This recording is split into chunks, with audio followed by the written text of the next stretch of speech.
दोस्तों नमस्कार, मैं आपका दोस्त सिमरतपाल सिंह और आप देख रहे हैं रोटी कपड़ा मकान और निवेश। दोस्तों आज जो टॉपिक लेके आया हूँ इसका आनंद लेते हैं। एक छोटी सी ऑब्जर्वेशन करने पे मेरे समझ में ये आया कि इंडिया में या पूरी दुनिया में सबसे बड़ा ट्रांजैक्शन या सबसे ज़्यादा ट्रांजैक्शन किस चीज़ में होता है, तो वो होता है सलाह में, एडवाइस में। तो टॉपिक एकदम हल्का है। सलाह में ट्रांजैक्शन कैसे होती है। देखिए दोस्तों, हम बिना किसी से पूछे या हमसे भी कोई बिना मांगे हम लोग सलाह देते और लेते रहते हैं। तो इतना ज़्यादा ट्रांजैक्शन होता है और सलाह अक्सर फ्री में मिलती है, ये हमें पता है। अभी हम इस फ्री की सलाह को अपना अधिकार समझ लेते हैं और हम कभी भी ये चीज़ मानकर चलते हैं कि सलाह तो हमेशा फ्री में ही मिलने वाली है। We are never ready to pay for advice. हम लोग सलाह कभी भी खरीदना नहीं चाहते या हम कभी भी सलाह के लिए पे नहीं करना चाहते।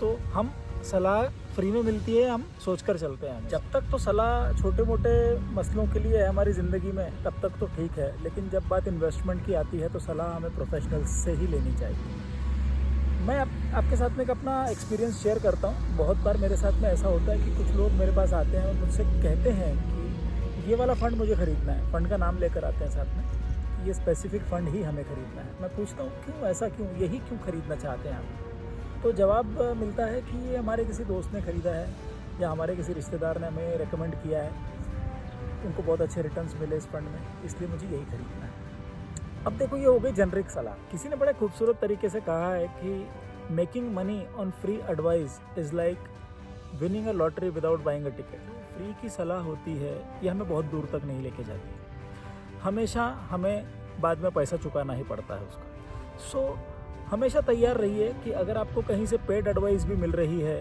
और वो अच्छी है तो उसको ज़रूर लीजिए। और भी बहुत कॉमन सा है, आजकल एक नई चीज़ देखने को मिलती है, DIY, डू इट योरसेल्फ, जो कि अक्सर आप वेबसाइट से या ऐप्स के थ्रू इन्वेस्टमेंट करते हैं। यहाँ पर होता क्या है कि यूजुअली ये यंगस्टर्स क्या करते हैं कि वो देखते हैं, उनको बहुत इजी पड़ता है, वो बिना एक एडवाइज़र के पास गए खुद मैं अपना पैसा मैनेज कर रहा हूँ, एक फीलिंग भी आती है।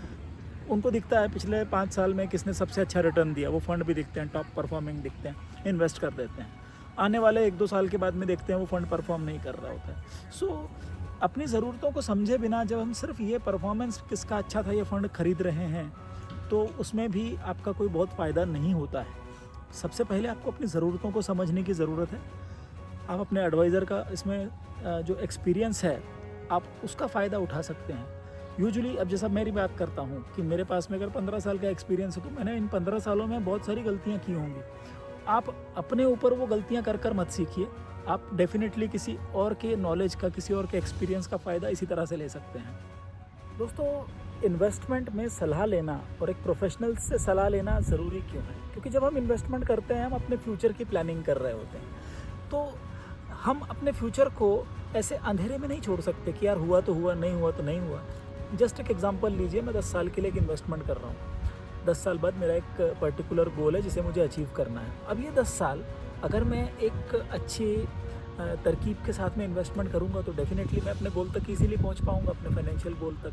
हाँ, लेकिन अगर मैंने गलत इन्वेस्टमेंट कर ली तो हो सकता है कि मेरा वो फाइनेंशियल गोल मैं उस इन्वेस्टमेंट से 10 साल में अचीव ना कर पाऊँ। So it makes a big difference. दोस्तों, एक और बड़ी इंपॉर्टेंट बात है कि हम सलाह किससे ले रहे हैं, ये भी बड़ा मायना रखता है।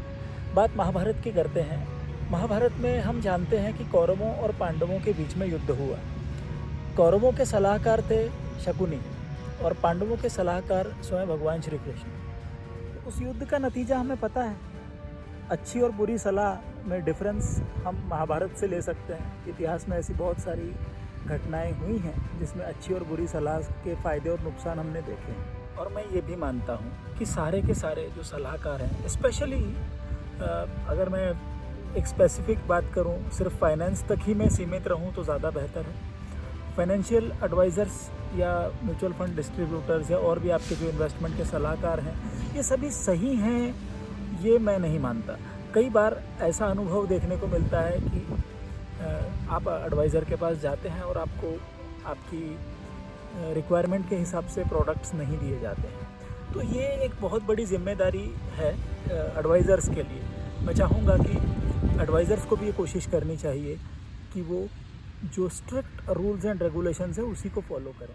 हमें सलाह लेने में संकोच नहीं करना चाहिए। ऐसी बहुत सारी चीज़ें इस दुनिया में हैं जिनके बारे में हम लोग नहीं जानते हैं। हमारे सबके अपने अपने प्लस और माइनस पॉइंट्स होते हैं। सो डेफिनेटली अगर आपको ज़रूरत है कहीं तो डेफिनेटली आप सलाह ज़रूर, लेकिन इस बात का ज़रूर ध्यान रखिए कि हम सलाह किससे ले रहे हैं। सलाह हमेशा प्रोफेशनल से ही लीजिए।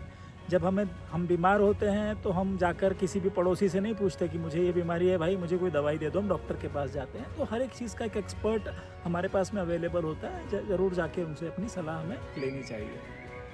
थैंक्स फॉर वॉचिंग दोस्तों। Stay healthy, stay safe, stay fit and take good care of yourself. और हाँ, लाइक, सब्सक्राइब, शेयर और कमेंट करना ना भूलें। Thanks, bye bye.